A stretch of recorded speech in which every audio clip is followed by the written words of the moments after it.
प्रिय विद्यार्थियों, ATS online class में एक बार फिर से आपका स्वागत है।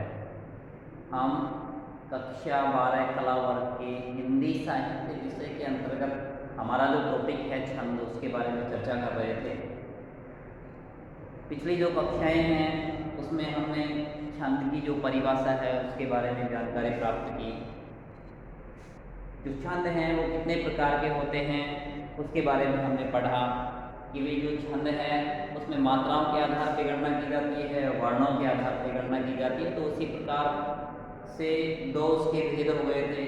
मात्राओं की गणना कर रहे हैं, मात्राओं पर निर्धारित है तो मात्रिक छंद, और वर्णों पर निर्धारित है तो वर्णिक छंद। इसके बाद में इस टॉपिक को हम आगे बढ़ाते हैं।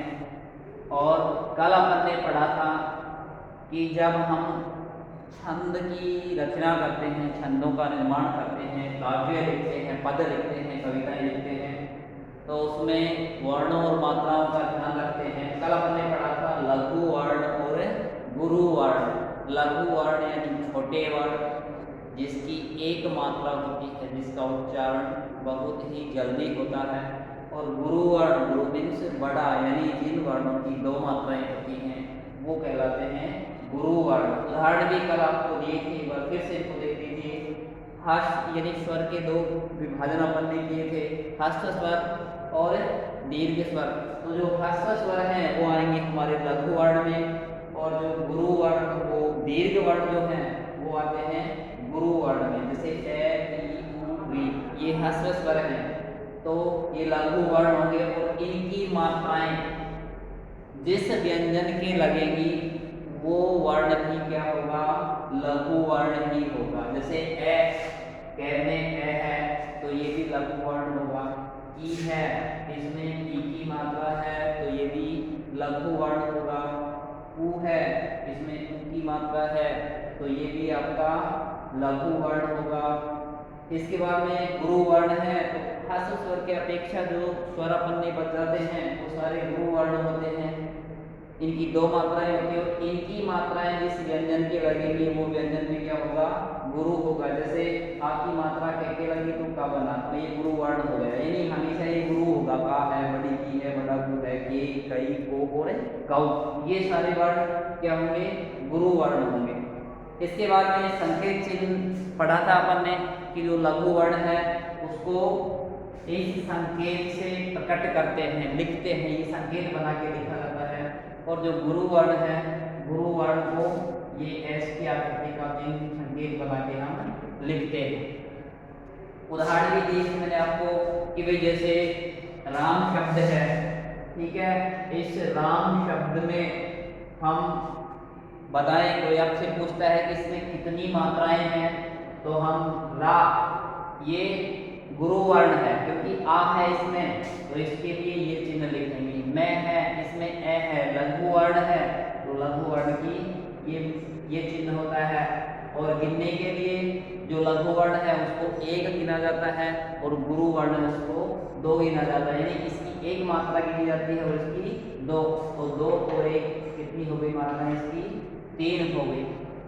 अब इसके आगे अपन चलते हैं। उदाहरण दिए मैंने यहाँ पे, लघु वर्ण की एक मात्रा गिनते हैं। जैसे कमल, तो कै में ए है, मैं में ए है, ल में ए है, एक इसकी, एक इसकी, एक इसकी, कितनी मात्राएं हो गई, 3। और गुरु वर्ण की दो मात्राएं गिनते हैं। जैसे रामा शब्द है तो इसमें आ है, माँ में क्या है, आ है, और आ कौन से गुरु वर्ण में आता है, दोनों की दो दो मात्राएं हो गई तो कुल मात्रा कितनी हो जाती है, 4 मात्राएं। यानी ये सब अपन जो पढ़ रहे हैं, आगे जब हम हमारे पाठ्यक्रम में दिए गए प्रमुख छंदों को पढ़ेंगे तो वहाँ पे इनकी आवश्यकता पड़ेगी। जो भी आपको उदाहरण दिया जाएगा उस उदाहरण में जो वर्ण हैं उनकी मात्राएं हम गिनेंगे, वर्णों को हम गिनेंगे, तब हमें जाके पहचान होगी कि ये कौन सा छंद है। क्योंकि प्रत्येक छंद में मात्राओं की संख्या और वर्णों की संख्या अलग अलग होती है, उसके आधार पर ही उसके जो लक्षण हैं वो प्रकट हो पाते हैं, हम पहचान उसकी कर पाएंगे। जैसे हमारी परीक्षा में प्रश्न इसमें से जो आते हैं वो एक दोहा दे दिया आपको, ठीक है, कोई कविता की पंक्ति दे दी, कोई पद की पंक्तियां आपको दे दी गई और उसमें से आपसे वो पूछता है कि बताइए इन पंक्तियों में कौन सा छंद है। तो उसकी पहचान हम करेंगे कि भाई इसमें मात्राएं कितनी है, वर्ण कितने हैं, इनकी गिनती करते हैं। और जब हमें वर्णों की गणना ही नहीं आएगी कि वर्ण कैसे गिनेंगे, मात्राओं की गणना नहीं आएगी कि मात्राओं को कैसे गिनना है, तो फिर हम उसमें कुछ प्राप्त नहीं कर पाएंगे, कुछ नहीं सीख पाएंगे। इसीलिए आपको ये बताया जा रहा है। आगे चलते हैं, कुछ बातें हैं इसमें जो ध्यान रखने योग्य हैं। जैसे आपने यति है, गति है, गण है, तुक है, ये शब्द सुने थे परिभाषा में, छंद की परिभाषा में। तो हम एक एक को पढ़ेंगे अब कि भाई गण क्या होता है, यति क्या होती है, गति क्या होती है, तुक क्या होती है। तो सबसे पहले ध्यान रखने योग्य बातें हैं कि छंद में ह्रस्व या लघु वर्ण निम्न परिस्थितियों में गुरु माने जाते हैं। गुरु का क्या होता है, बड़ा।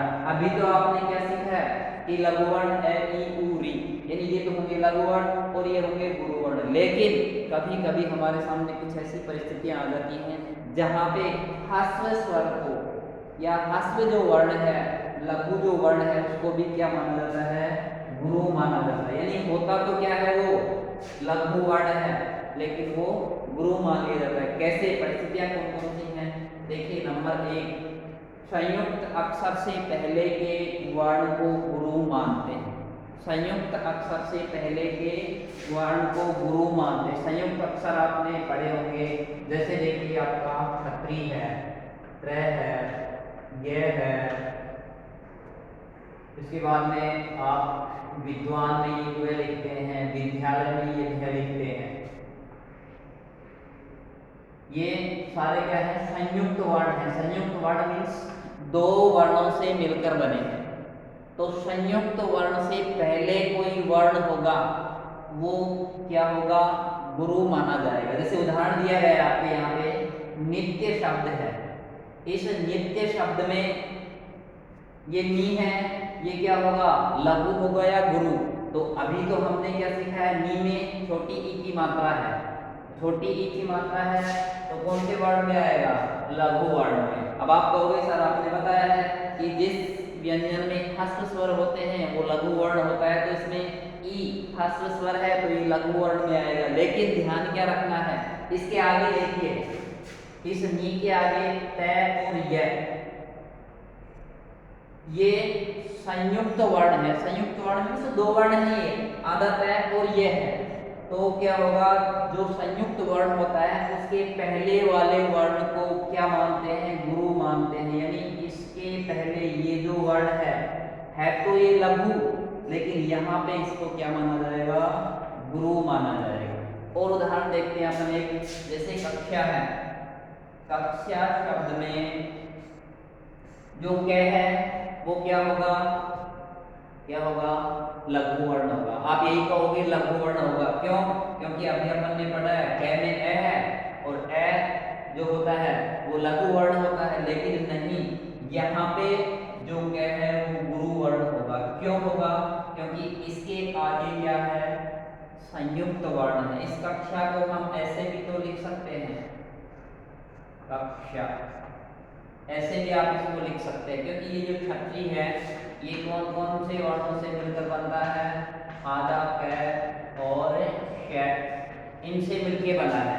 तो ये हो गया संयुक्त वर्ण। अब इसके आगे संयुक्त वर्ण है, तो ये जो क है ये क किस प्रकार का वर्ण हो जाएगा, गुरु वर्ण हो जाएगा, न कि लघु वर्ण। एक उदाहरण और देखते हैं, विद्वान, विद्वान, यहाँ पे वी जो है क्या है, गुरु वर्ण है। गुरु वर्ण क्यों है, वैसे तो ये लघु वर्ण है क्योंकि इसमें ह्रस्व स्वर है, लेकिन गुरु वर्ण हो जाएगा। गुरु वर्ण क्यों होगा, क्योंकि इसके आगे ये द्वय, दै और वै, इसको आप ऐसे लिख सकते हैं। जैसे विद्वान है, इसको आप खोल के लिखिए,